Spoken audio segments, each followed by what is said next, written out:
citizenship. And so for Latin America, it goes through sort of the same questions. The previous presentations had extensive references to race. So for Latin America, it was much more complicated because you had different sort of racial groups, but also they had these weird sort of racial groups that were grouped into castes. Some people pronounce that as caste systems. And so when we sort of think about Latin America, they had probably more extensive groupings than perhaps we see in the United States. So in the United States, now, of course, in the United States, there were the racial groups like Italians, Jews, and so on. But we, I think, can agree that most of those were white. Now, it might be of color of white. But in Latin America, a mestizo was different from a pardo, from a zambo, from a native Indian. And so in Mexico itself, there were about 47 different groups. And so how do you decide which one was going to become citizens and which one was not going to become citizens? I think we also saw that for the most part, there was this prevailing notion of citizenship amongst for example, who became a better citizen? The idea that white people made better citizens, and by definition or by extension, that non-white people did not make good citizens. And so how do you create a nation in which some are equal and some are not, to, I think, quote Lincoln. Some are free and some are not. And so this became one of Latin America's greatest challenges. Not that they had resolved any of these challenges by the 1850s or 1890s as we begin to see the export boom as modernity. We also have to remember that, for example, in Brazil, where colonialism, well, maybe the Brazilian Empire, but also where slavery persists, there is a transition from mining and other concerns to growing coffee. And so what does this transition mean? Now, this actually becomes one of the most productive areas of coffee growing. But what does that mean for citizenship? What does that mean for modernity? What does that mean for the nation building project? And so even as we see the developments of the 1850s to about 1890s, and this was actually a global,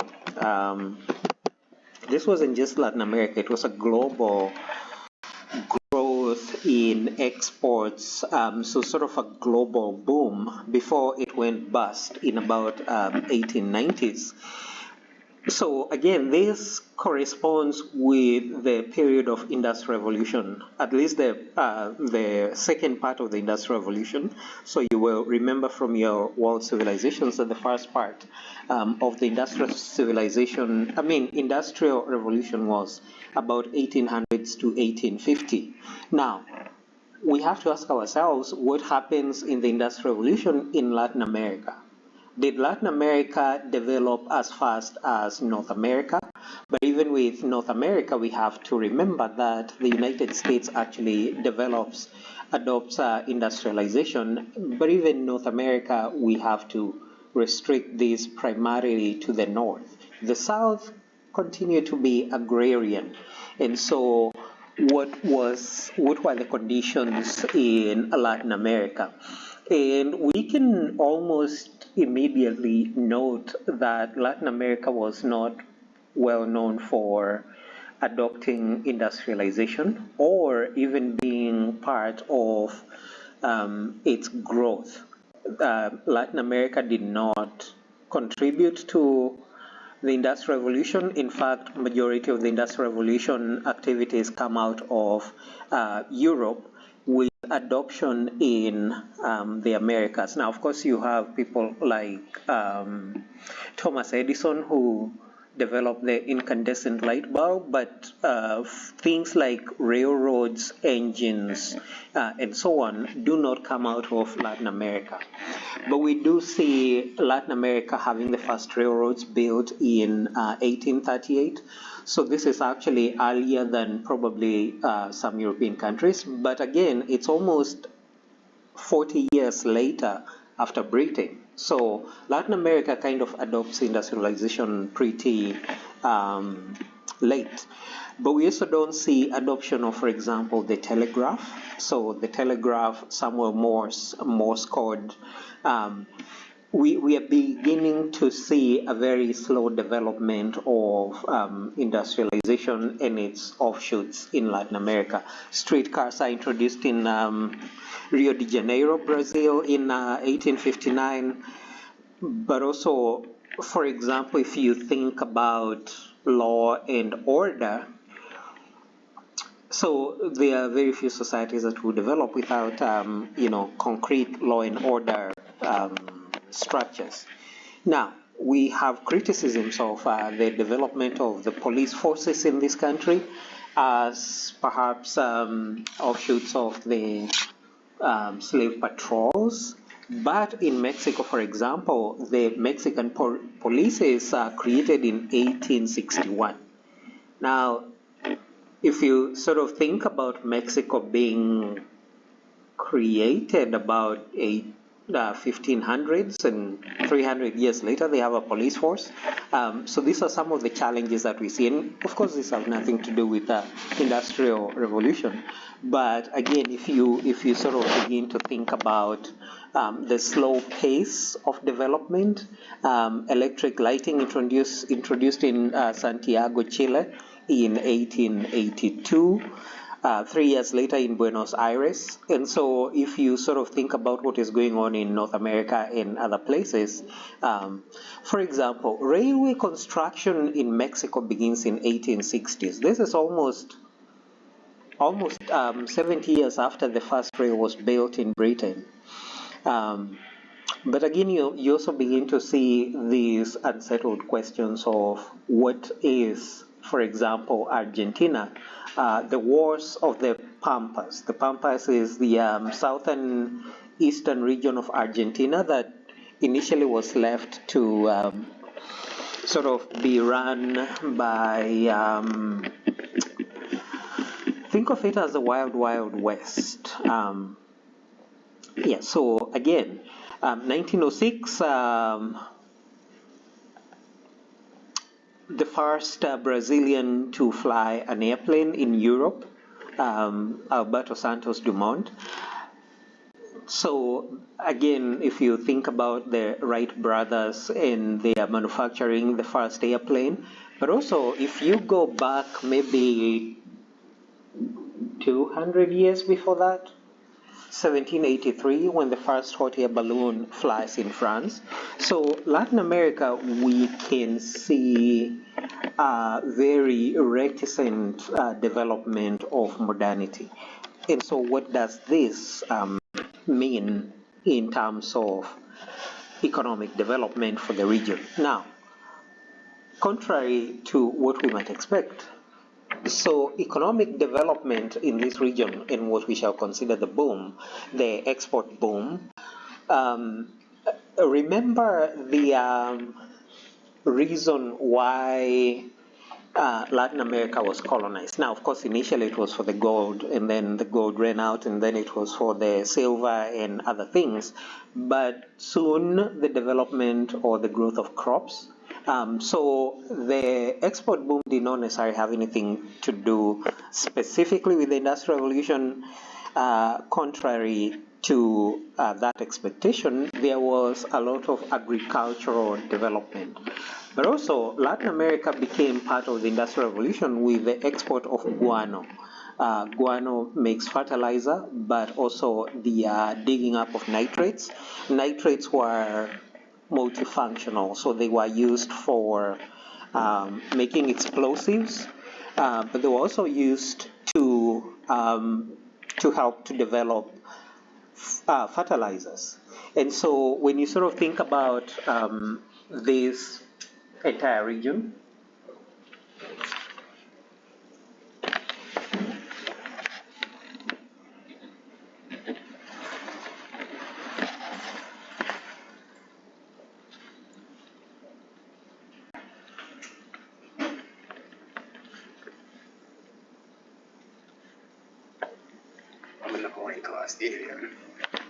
there's only one. Thank you.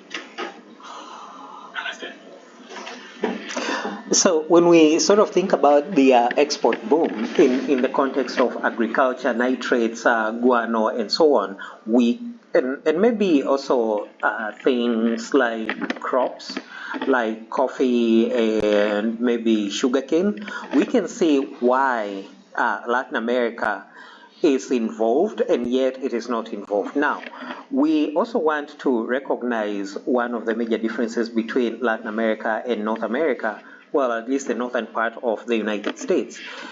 And again, this has something to do with the development of industry. So industries in the north that process the cotton that was grown in the south developed. Even today, if you sort of think about the industrialization of the United States, lots of the factories are in the north. And so if you think about the economy of the Chesapeake Bay to Brazil, you can sort of see how industrialization did not take hold. These were primarily agricultural, agrarian regions, and so you don't see the development of industry or factories. From our previous presentations, we have noted, for example, that one of the only major industries in Latin America that is different from, of course, the shipping and those kind of regular concerns is the Brazilian plane maker Embraer. And so if you look at Europe, there's a lot of factories that make lots of things if you look at China. But if you look at Latin America, it's almost like there is really very little that comes out of Latin America. But so the agricultural focus, but also the persistence of slavery did not lend itself to industrialization. But we do see some of these new developments. So, for example, an opera house under construction, electric lights and cars were everywhere, some engineering projects like hydroelectric power, but you don't really see the major developments. Now, we talked about how Latin America had the challenge of rulers. For example, I think it was Bolivia that had 41 rulers in about 90 years, so sort of like 2 years. There's something to be said about either the stability of leadership or the stability of institutions. Mexico had Santa Anna, who ruled 11 times. But then they also had Porfirio Diaz. Porfirio Diaz ruled 4 different times and for a total of about 34 years. Sometimes when you have the same ruler, you kind of run into the stagnation of ideas. Some people might have considered that to have happened during FDR's rule in the United States. But perhaps also more recently in certain institutions we shall not name. But so, there was a bit of agricultural growth, there was mining, there was some industry, new public works, but really there was not the growth of major industrial concerns or even modernization. Now, when we sort of think about Latin America, there are these arguments that are advanced, and I hope someday you will take a course in politics of the global south, maybe. I would, because it's a useful course to take. But one of the major theories that have been advanced over time is the idea that colonialism was actually replaced by dependence. So, dependency theory, which was actually interestingly advanced by, among other people, Raul Prebisch, who was Argentinian, and Teotonio dos Santos. I think he might have been Mexican, maybe, not sure. But so the idea that countries, especially in the global south, but also in Latin America, so like if you think about a country and you think about what they sell, somebody has an interest in buying those things. The classic example that is given is if you think about where bananas come from. Not sure you have thought about it, but a lot of bananas sold in the US come from either Guatemala or Mexico or Honduras. And so if Americans stopped eating bananas, Honduras and Guatemala would be in dire straits. And so the idea of dependency is that you produce a cash crop, what is generally referred to as primary crops.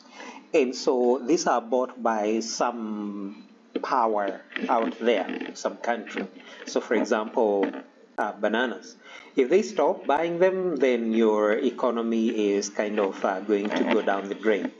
And so when we sort of think about this dependency model, the idea that Latin America exports raw materials sold for dirt cheap, you buy processed materials or finished goods at higher prices.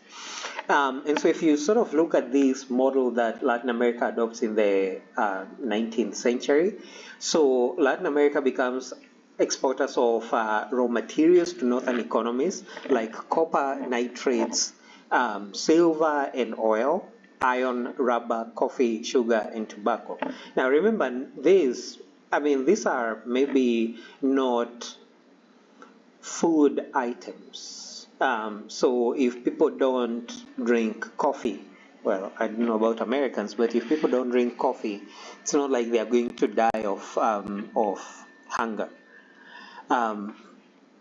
But in turn, Latin American countries are importing things like steam engines, barbed wire, shoes, machine guns for the wars that they fight, cameras, medicines especially, refrigerators, radios, telephones, cars, fashion, and other things like movies. So if you sort of think about, if you put this on a scale, the person who is importing these things and selling iron, rubber, coffee, and the irony is that they actually send these raw materials to the north where they are processed.